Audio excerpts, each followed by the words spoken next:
This is City Post Church. We're about three things: build, equipped, and send. All under the lordship of Jesus Christ. A small church plant in Fort Worth, Texas, who decided to do things a little differently. Adoramos a Jesucristo. I love City Post because of the people. It's where I belong. We truly preach the word. I love City Post because of the community we've been able to build. To do ministry like Jesus, for light to push back darkness. This is City Post Podcast.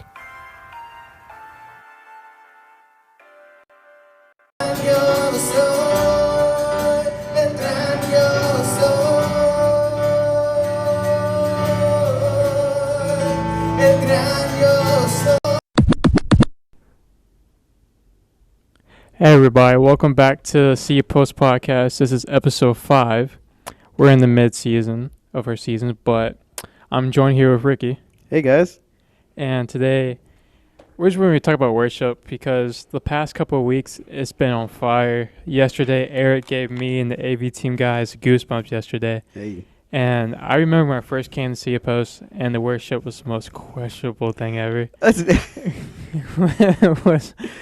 You know, it couldn't have been that bad. You know, we were just in a gym, and we had a guitar. We had a piano. Yeah. We had a cajon. Yeah. We had a soundless computer. Yeah. And one other person singing, I think. Yeah, but I had a guy that was just telling everybody, "Oh yeah, this is the best church, the best everything going on." So I'm expecting a mega church. So that's why I say that. But City Post worship has been top tier lately, and yeah. I know we came a long way. Yes. Yeah, we've come a long way, and it is, I truly believe that it is God's faithfulness that we're seeing play out here. And, worship is something that is important, especially to our church. You know, when I planted City Post Church, I wanted a worship team not like just to sound good, but there had to be passion behind it. So it was about having somebody that was passionate about worshiping the Lord, who lives it out, but also creative. You know, I think God has given so many people gifts and talents, and one of the biggest mistakes that churches make is that they try to control that, or they try to hoard it. And you have got, as a pastor, it's important to me to let people lead in their gifts and talents. Like, God gave that to them. So why would I try to contain it?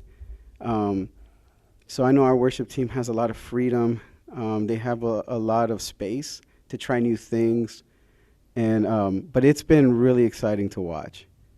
Yeah, and I know we were talking earlier, and there's some pastors that just like, can anybody sing? Just throw them up there, right? Yeah, so, especially in the Hispanic world, in the Hispanic church that we grew up in. I mean, you'll see like 15 people on the stage, and it's one of those, anybody want to sing? And whoever raises their hand, you give them a mic.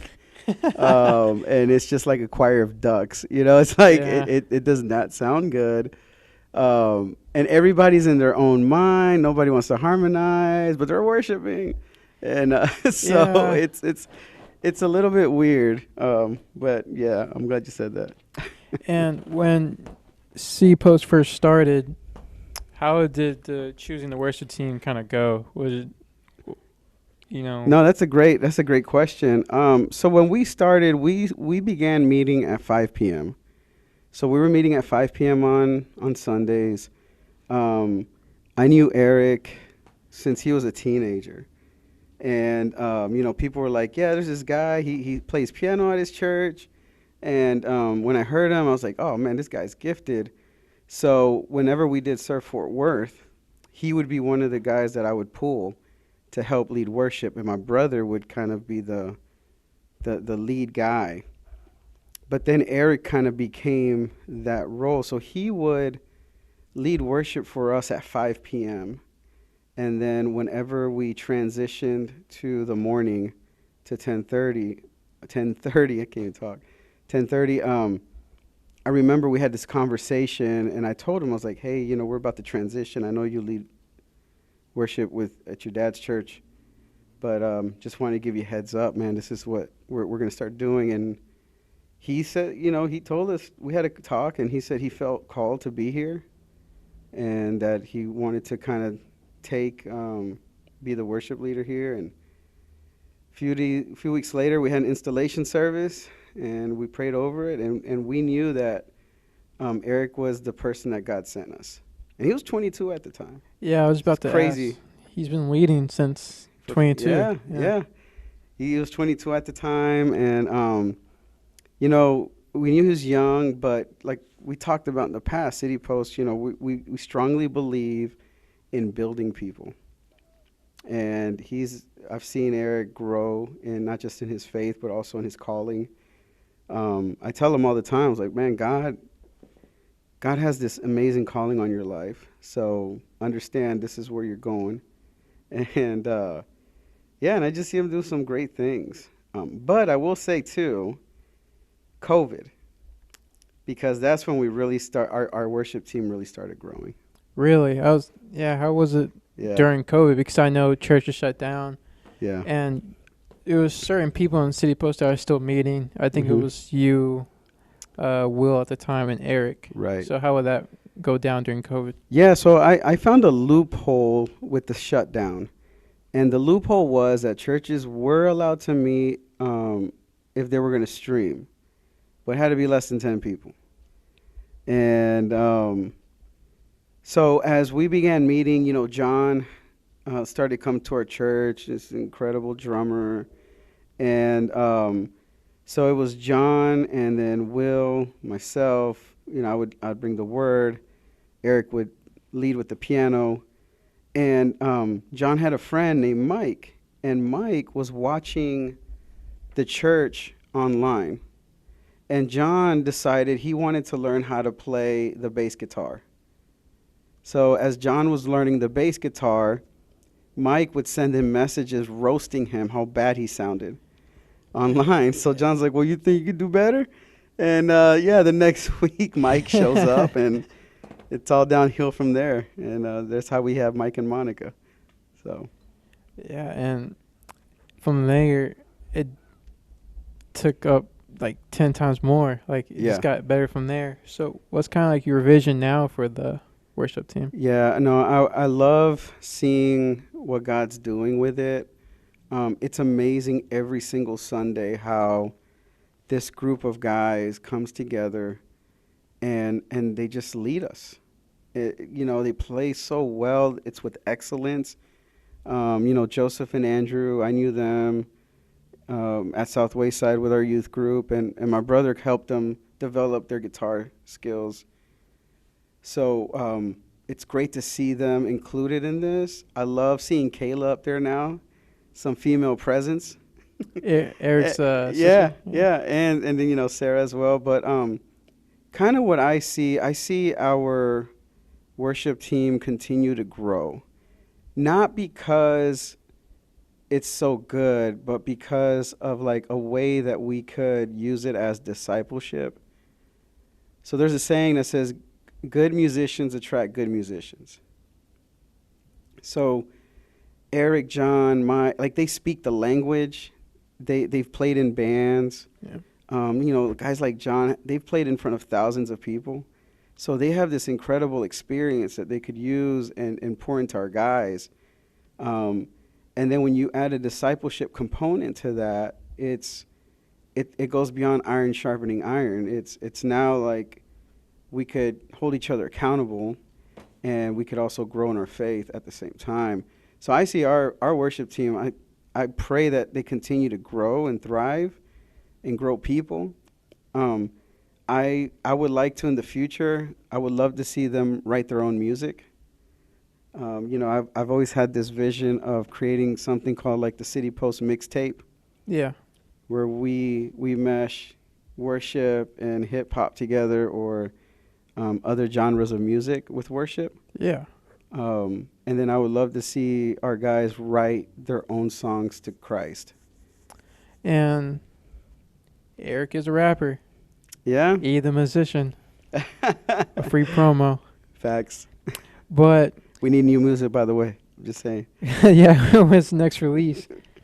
And it just, I feel like it's crazy to me how the pieces came together with City Post. I feel like you never really asked somebody to come up here. They kind of just knew somebody, or they got led here. Like for Mike, he was roasting, and John was like, well, do you do better? And now he's here. And everybody is trying to keep up with each other, so the level just goes up every time. Yeah, exactly.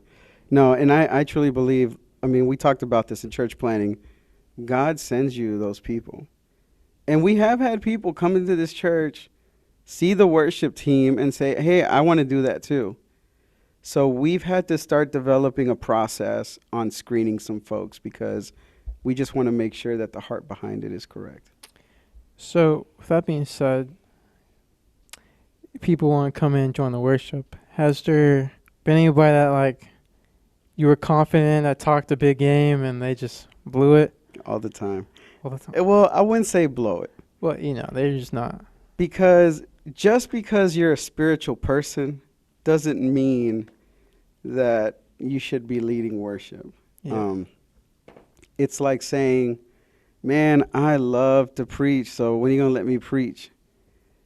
And then in my arrogance or ignorance, I'd be like, okay, you love to preach. Wonderful. Well, come on up. And then it's awful. So, you know, we have had people in the past come up to us, and I always see two things. One is pride. So you always have to watch out for pride. And if it's about the platform, if it's about themselves, that's a red flag. Because worship's not about you and your pride and how you sound. And then number two is excellence. Because let's be honest, I mean, just because you think you sound great, and if you don't, and listen, I'm not a musician. Yeah. You're not a musician. No, not at all. But we know what sounds good, what sounds okay, and what does not. And the world knows. And the thing is, if you don't sound good, then it becomes a distraction for what worship really is. So sing in the shower, you have karaoke night for that. Mm-hmm. You know, you go to these bars and sing your heart out and get your jollies, but you're not going to use the church platform for that. Yeah, and for people who don't know, I'm the one that kind of runs the YouTube and the worship. Yeah. So there has been some times where it has been a tough listen, and and I can't post worship for that week. So I definitely know what you're talking about. But yeah, how hard is rejecting people? Because I know they think they're passionate about it. You know, 'cause like you said, mm-hmm. they love that platform for themselves. Yeah, and I think the question is not rejecting somebody. I think it's redirecting somebody. So when we have people come in, you know, we have a process in place. So it's like, okay, well, you have to attend this many practices before we allow you on the stage. And then anyone who sings, and this is something that we went through when we planted City Post. So we wanted to use this, you know, we knew we were going to minister to artists. So we wanted to use music as a way of bringing people in, discipling people, introducing people to Christ, to the church. But the line that's drawn in the sand is the leading out. So if you're gonna lead in worship, then your life has got to look like it. You've got to be spiritually correct. You've got to be a believer, and you've got to be committed to the church. So if you're in and out, if you're going to different churches, you're probably not going to lead out here. We'll let you play, but to lead our people, we need commitment.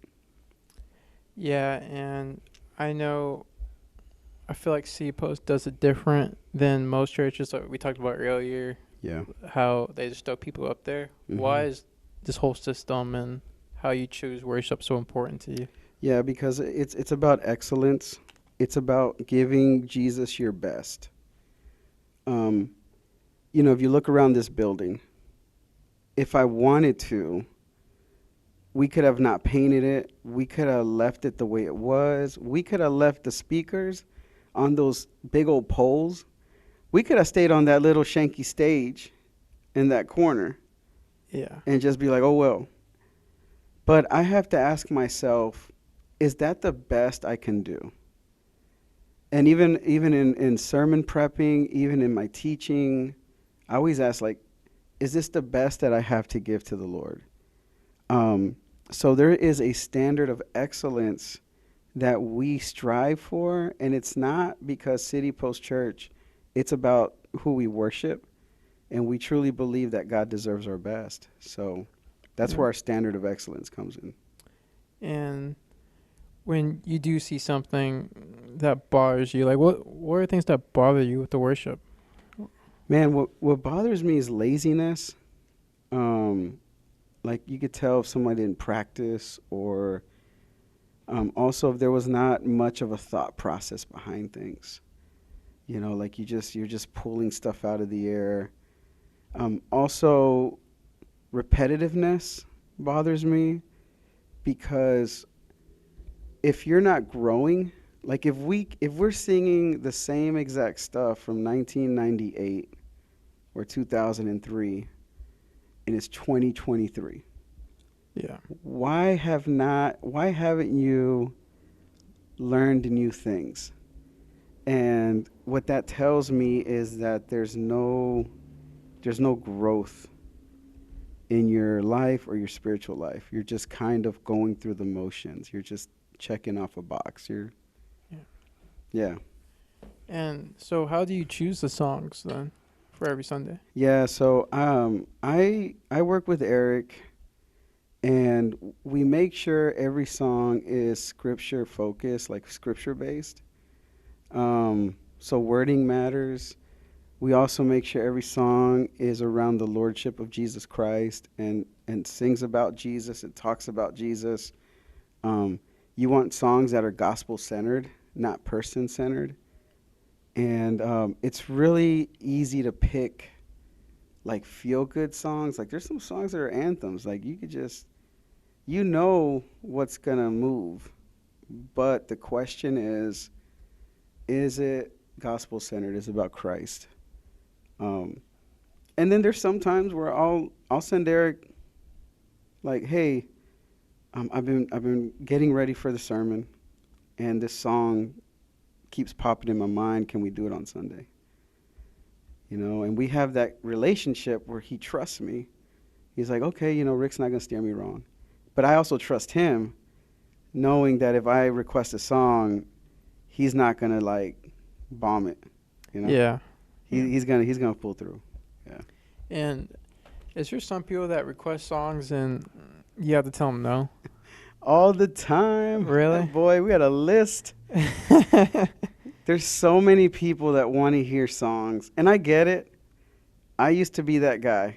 I have people send me songs. I have people tell me, when can we do this one, or when can we play this one? But then you have to ask, you know, people don't understand. Is it congregational? Like, is it a song that you could lead in worship? Or is it a song that just sounds good on the radio as you're driving to work, you know? Yeah. And then, like, does it fit? And then also we have to talk about practice, you know? Like, how often do the guys practice? Do they have enough time to practice a new song? Because if y'all ain't practicing, then, you know, we have to see what we introduce. So, yeah, it happens a lot, and I want people to know, if you don't hear the song that you're asking for, number one, be patient. You know, it's not that I'm ignoring you. Yeah. Number two, just understand like what we're trying to do here, because you're not the one playing it. So, you know, you got to let it's not as easy as you think. And then I have to trust Eric's judgment on some of these songs. Yeah. So. And there's this big controversy going out recently how like you can't trust some worship songs. Yeah. I mean, so the controversy is if there's churches where some of these songs are coming out of that have done things that don't align biblically or are hypocritical, should you be singing it? And I mean, you hit that, like, the Hillsong documentary came out. Should we just stop playing all Hillsong stuff? But what you need to understand is that you cannot negate a song if it aligns up with scripture. Like, we don't know how God used a specific situation to bring glory to his name. And if you look a lot of the old hymns, some of these hymns were written, by slaves or on slave ships. So we're just going to cancel all that too? So we can't pick and choose right now. I think a lot of it has to do with conviction, prayer, and just understanding that God's ways are higher than our ways.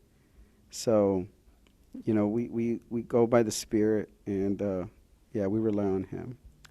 Yeah, and I know a couple people that start going to churches because all they do sing is hymns. Yeah. Yeah.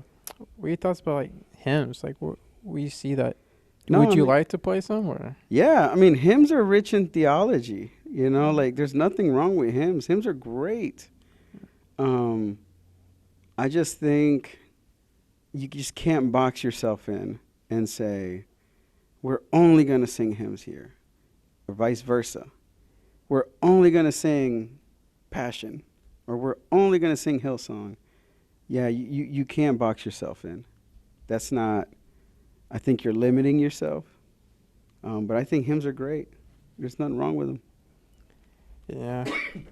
So, I mean, again, going back to worship and music, yeah, I'm a guy that is a firm Drake.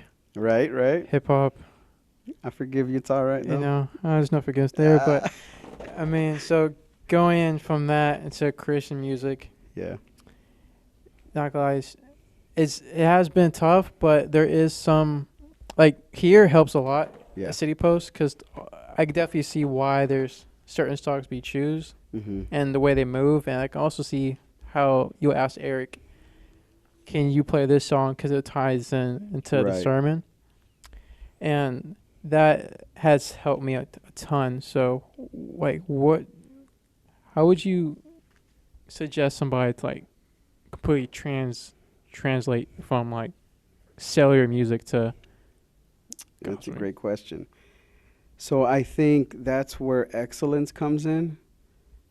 If I want to listen to something that is not secular, but it's terrible, what options do I have? So I think as believers, we need to put out a good product to show the outside world that we could kind of go to that level.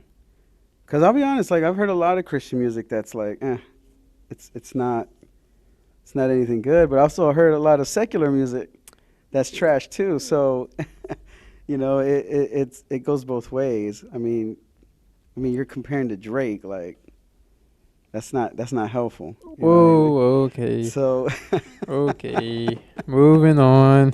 Yeah, I was like, bro, like, it's like, come on, man.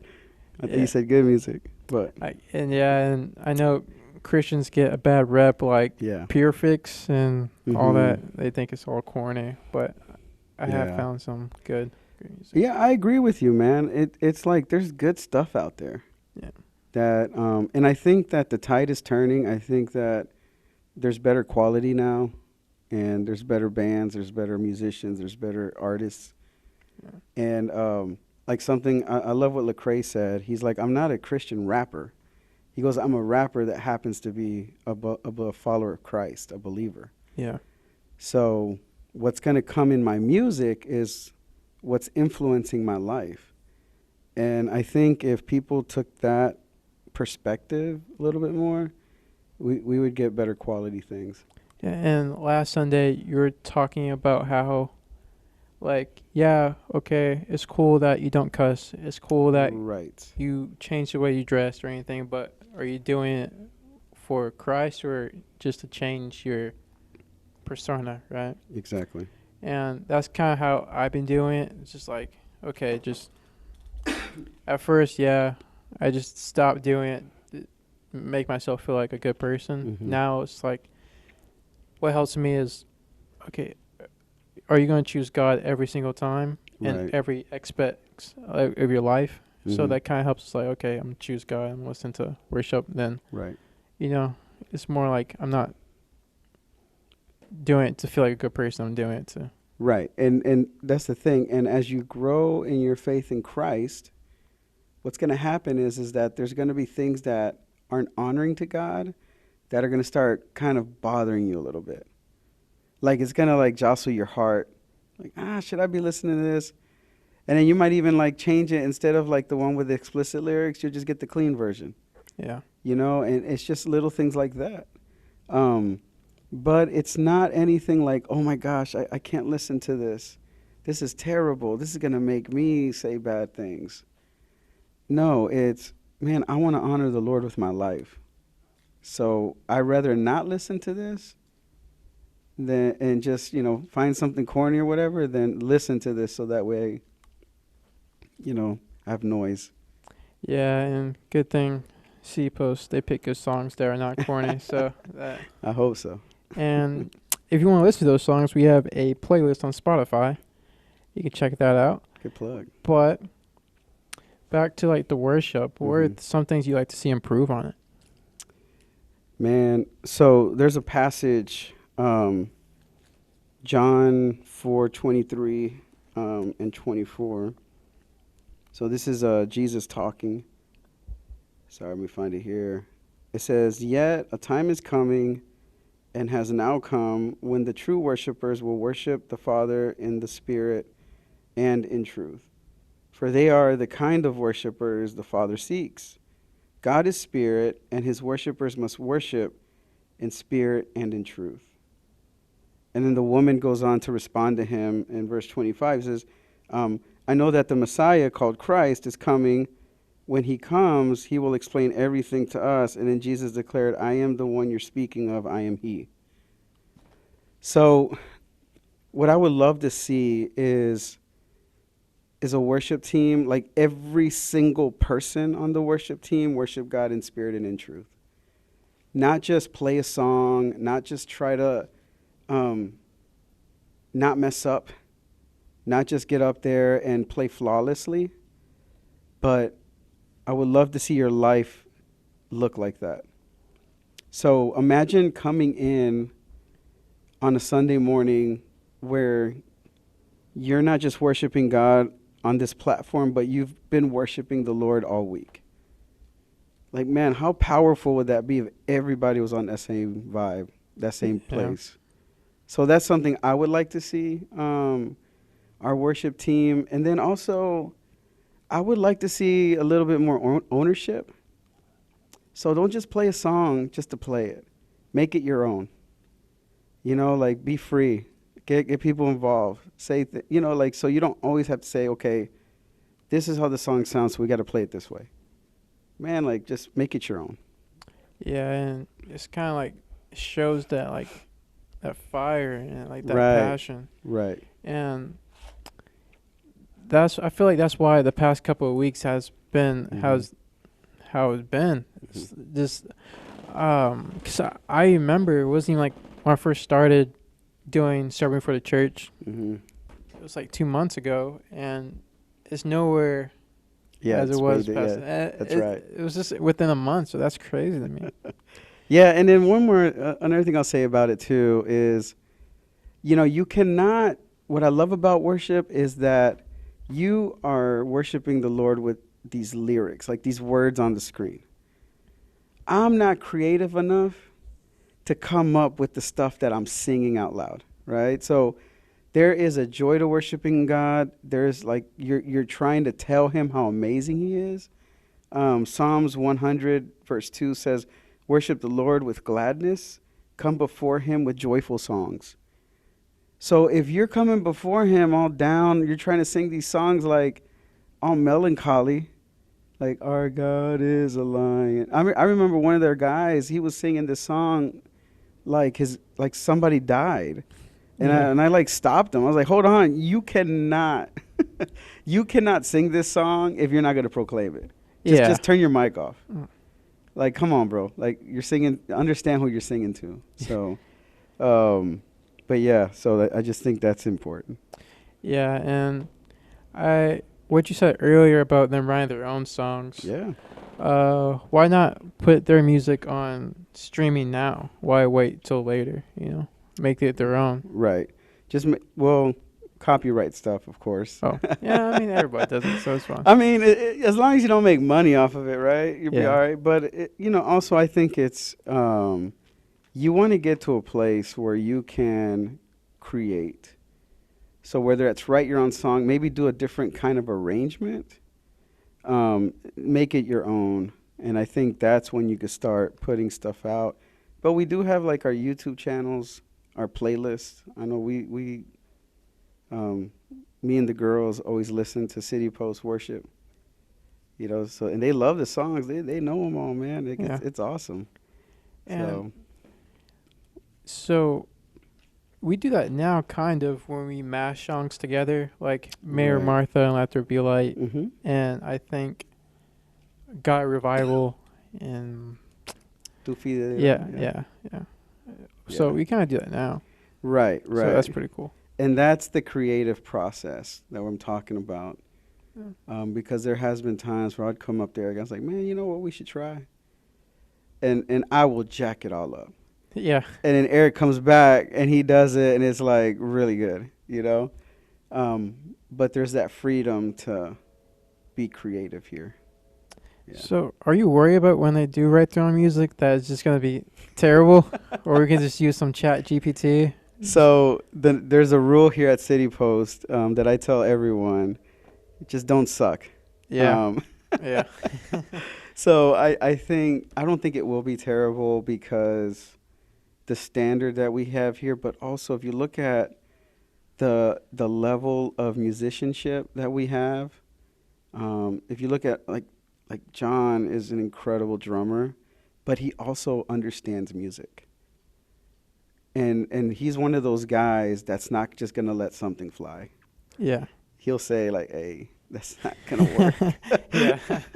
And I appreciate that from him because I don't have that ear. So I think that because we have just this high level of musicianship, I don't think something is just going to come out that's awful. Yeah, and well, in the future when we're writing our own songs, like what would you like to add to the worship? Like an extra instrument or just more people? Like what would you like to add to that? Oh, definitely. I mean, I would love to see kind of different styles of instruments here, whether it's a violin, cello, whatever it is. God gifts people these amazing talents. And I think it's great for people to use it for his glory. So whether it's a recorder, a ukulele, whatever it is, if you want to use it to worship the Lord, like come through. Your voice, I would definitely love to see more people singing that love to sing and not feel held back. So that would be exciting as well. But I do want to say this. Sometimes we have a harmonizing issue. Okay, yeah, you ain't wrong. Sometimes, not all the times, because we've been killing it. So, like, how do we really deal with that? We get more people up here. We have to have everybody. Like, is going to be some cuts, or is going to be like? No, I mean, you want to be wise. First of all, space-wise. Yes. Be a little weird. Everybody just shoulder to shoulder. But also kind of seeing what Eric is able to manage versus, what he can't. So it's going to fall on practice and also camaraderie and people just kind of bonding with each other. But also having like some honest conversations. Like, hey, listen, that wasn't it. I have one right now. Yeah? Don't come up here with a recorder. I promise you. you're not getting in. I promise. How does Drake do it then? Okay, Hey. moving on again. So Drake hits that recorder hard. no, dude. Hey. Anyway, I know you have I know you have a background, Yeah. right? Yeah. With worship. Did you used to lead it, right? If I'm wrong. No, I never led worship, but I got involved when I first came to Texas, playing drums. So I used to play this beat maker. It was like a pad, and I would play drums with my fingers, and my brother would lead with guitar. Yeah. And then the church we were at finally gave in and bought me an electric drum set, which was cute, but it was annoying. But because it cost money, I had to play it right away. So the way I learned how to transition from playing with my fingers to playing a real drum set was I spent the whole weekend listening to Weezer. Really? Yeah, the Blue album. Yeah. And that Weezer album, I would just try to play along with those songs, and that's how I learned how to play drums. And this was before you wanted to be a pastor or after? Oh, way before. Way before? So you was almost a worship leader? No, I was listen, I like playing drums. That was about it. Yeah. Had no intention on being a worship leader. So what made you stop? Man, honestly, just my role changed. Yeah. You know, like we're going to practices, but then it was so my role changed, but also my responsibilities grew, and you can't do everything. So I decided to let somebody else do the drums. I think it would be a pretty cool Sunday. You came in, did the drums, then hop off, preach, and then got back and do the drums. I could do it, man. I would need to. I need to shake the dust off though, because I'm rusty. It's rough right now. Yeah. Plus, it's hard to replace John. He's kind of. Yeah, that's a hard act to follow. Yeah, but it's like how you said throughout the podcast, your brother multiple times. So you have family that's in worship, or? Yeah, my brother leads worship for a church in Fort Worth. Yeah, we've been trying to get him to City Post, but it's all right. You know, he'll be here one day. And, one day. Yeah, don't get me in trouble. Yeah, man, I love when listen to my brother, man. He's really good, and it's amazing how God uses him. You know, super talented, and you know he's one of those examples that we just talked about, like the worship with spirit and truth. Because Tito, I mean, he doesn't have like a super voice where you go like to American Idol. Yeah. You know? But dude, he has a voice that invites you to sing along. Like it's crazy. And something else we need to talk about is worship leaders are ordained. You know, like they have the anointing on their lives. So if you are an anointed worship leader, wherever you lead, God's going to move. And if God moves, everyone's hearts are going to be impacted. Yeah. You could be the greatest singer in the world, but you don't have the anointing. You're just going to put on a show. And nobody's going to sing along. So, have you ever sent the worship team to go worship certain events or certain churches? You know, I think it's always good to have a mentor. I think mentorship is key. I have, you know, as a pastor, there's other pastors that I visit with, I talk to. I ask them to hold me accountable. I learn from. So I always encourage the guys, even like Eric, I was like, man, you should really find someone that you could just go have coffee with and let them pour into you. Yeah. Not like a homie and not like a family member. No, like someone that you could really learn from. And so I'm real open to that. I know we go to a conference called Lift in Atlanta. I'll send some of the guys there. Probably one of the best conferences for creatives that I've experienced. So that's always a good one. But a lot of it, too, is spiritual maturity. It's growing in your faith in Christ. And the better you do that, the better everything else turns out. Yeah, and I know, is Lift kind of like Passion? It's put on by Passion City. Okay. Yeah, and we've done some other trainings as well, like the worship initiative. We've gone to other churches and conferences, but you really want to look for like what is the best one as far as quality is concerned, and that's what you want to send your guys to. Yeah, and I know Eric, usually when we do events, he's kind of the one that we either sing or do DJing. Yeah. And so that's pretty cool to see coming from that. Yeah, no, I think it's great because now it's like that's the calling God's given you, music. So now like you're being moved into the world to be this light, to shine for Christ and to be a good example. So if he's going to go play at some birthday party, it's not going to be 3-6 Mafia the whole time. It's like, Yeah. like he has like, he knows what sounds good, but also honors the Lord. So I think that's a great thing to be out in the world doing it. Yeah, and I know also you're in the front row every Sunday. Yes. So you get the best experience with the worship team. Can you kind of tell when they haven't practiced? Like, how important practice? Because I know they practice before the morning, but I know you said earlier you want them to do it throughout the whole week. Can you kind of tell when they do and when they don't? I can, because when you practice and you prepare, then you're confident. And the more you prepare, the more you have room to move around. Like the more you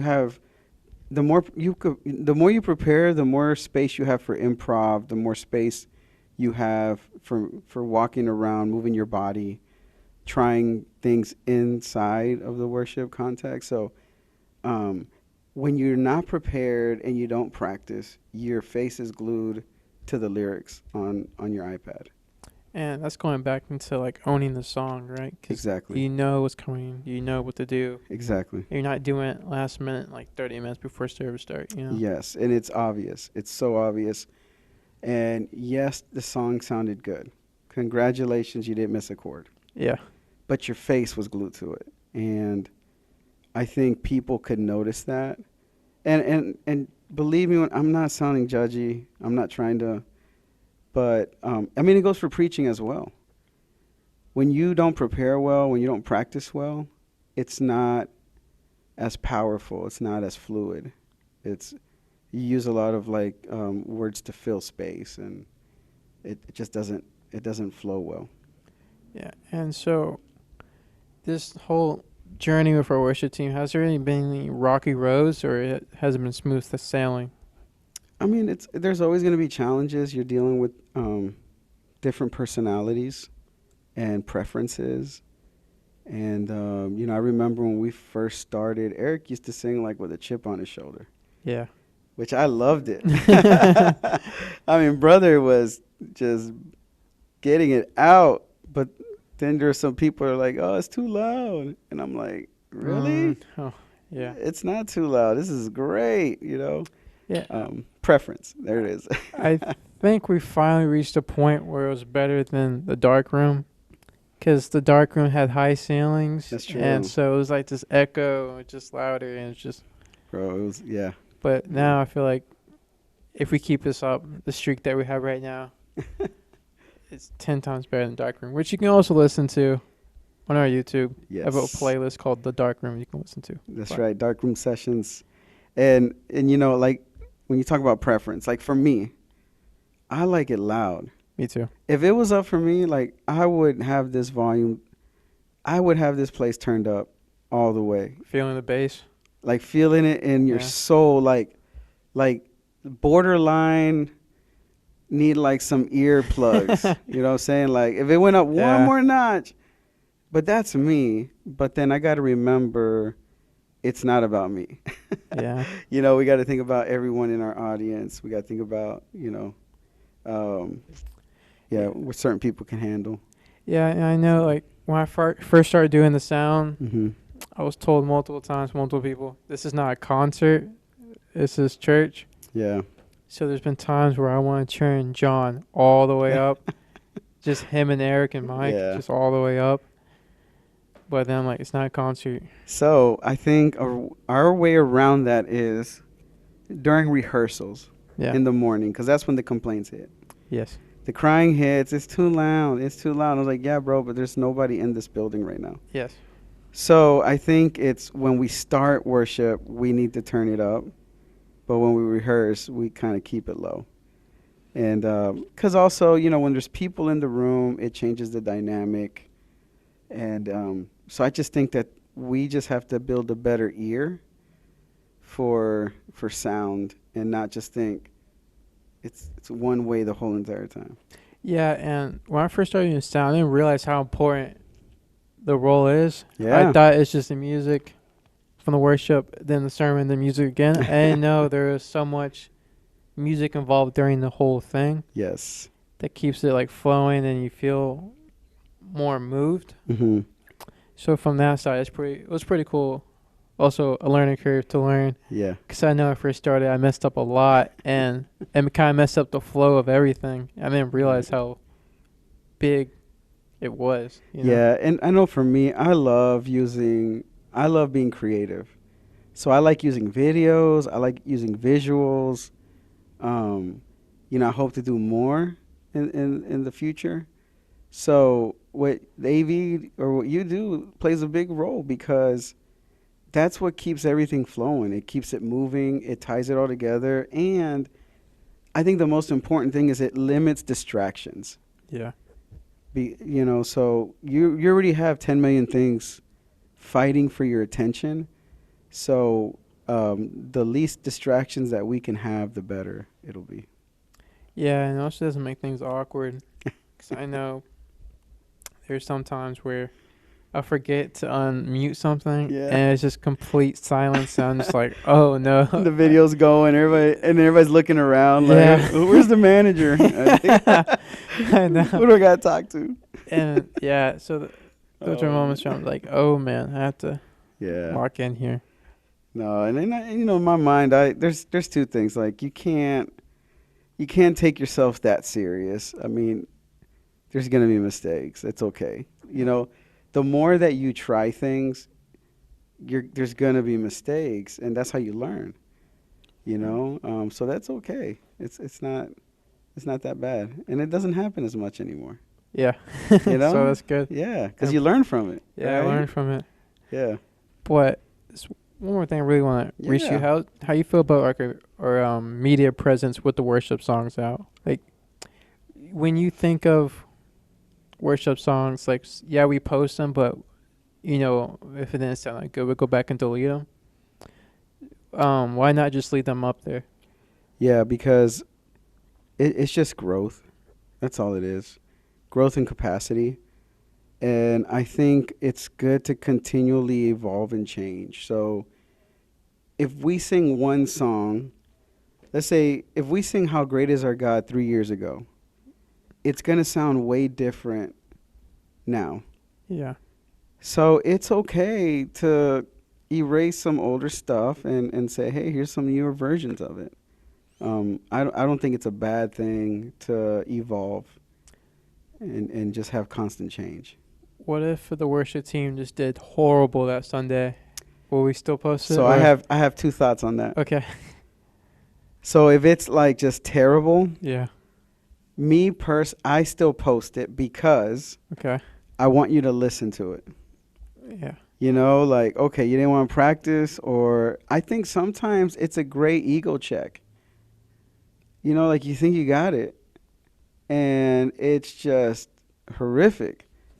So I might leave it on YouTube for about 3 weeks just to make sure that somebody hears it. Also, if there's something that is bad but it's kind of funny, I'll send it to Worship Fails on Instagram to try to get them to play it. And really? And you need a link to send to them.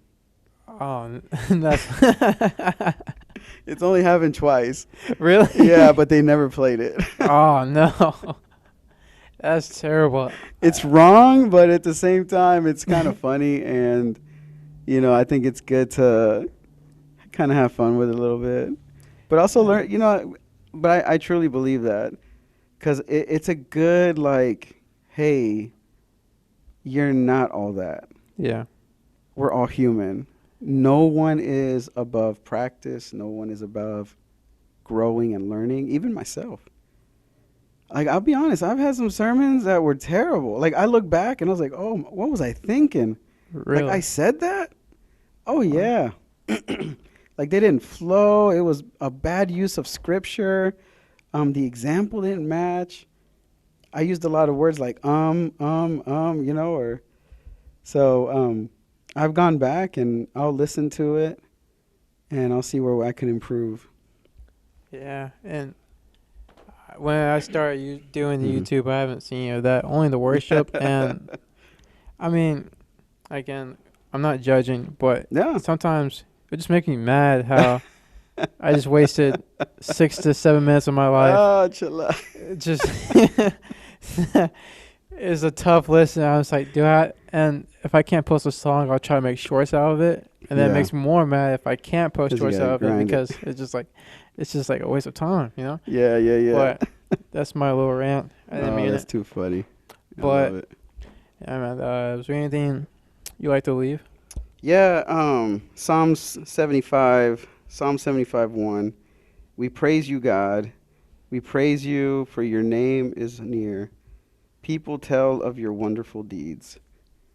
And, you know, a lot of people talk about, why do you have such an emphasis on worship? Why is it such a big deal? Like, why do we have in-ears? Why do we have all this stuff? And it's because, number one, excellence. We want to give God our best. But number two is, we are talking about Psalm 75. We want to tell the world of the wonderful deeds of God. We want to tell the world how great God is. And there's a lot of us that don't have that type of creativity. So these songs that we sing, we're able to proclaim those things back to Jesus. And so I just kind of want to leave us with that. Like, that is our goal. It's not to feel good. It's not emotionalism. It's not about crying or creating an atmosphere where I feel a certain way. It's about lifting up the name of Jesus, telling them about how great he is, and proclaiming his goodness to the world. And that reminded me of this. How you feel about the people that like scream during worship? Man, if that's your thing, that's your thing. But I will say, just read the room. Yeah. You know, if I know that there's churches that encourage that. I know there's people that love to do that. I think there's a way to do it right. I know I love to shout sometimes and raise my hands. But I feel like sometimes it takes away, the attention takes away from what we're trying to do, and it's pointing it back on you. So it's almost like you're a child looking for attention. Yeah. And you're hurting and you're just reaching out. So just understand where you're at. So if you're at a church where, man, they're running laps and they're screaming and they're throwing them, hey, go for it. Yeah. Man, turn up. But if you are at a church where nobody else is doing that, yeah, you know, like, understand where you're at. That's all I'm going to say about that. I mean, you're not wrong. Yeah. And then, what about your thoughts on a choir? I think choirs are great. Yeah. Yeah. The robes are a little weird for me, but same here. It would be awesome to get like a group of like 15, 20 people. Really? If it's, you know, if the church grows and we have that in the future, but it must be led correctly. Yeah. Not just, all right, everyone's sing, get up there. Yeah. No, we're not doing that. Okay. It's even organized. So you might get a choir in the future. Hey, listen, let's do it. Yeah, boys. Thank you for coming on here, man. Hey, no problem. This was great. We'll do it again. Yes, sir. And then just make sure everybody that's listening, you follow the socials or Instagram. Everything's going to be at City Post Church or Facebook or Twitter, YouTube, TikTok. But thank y'all and see you next time. All right. Peace out.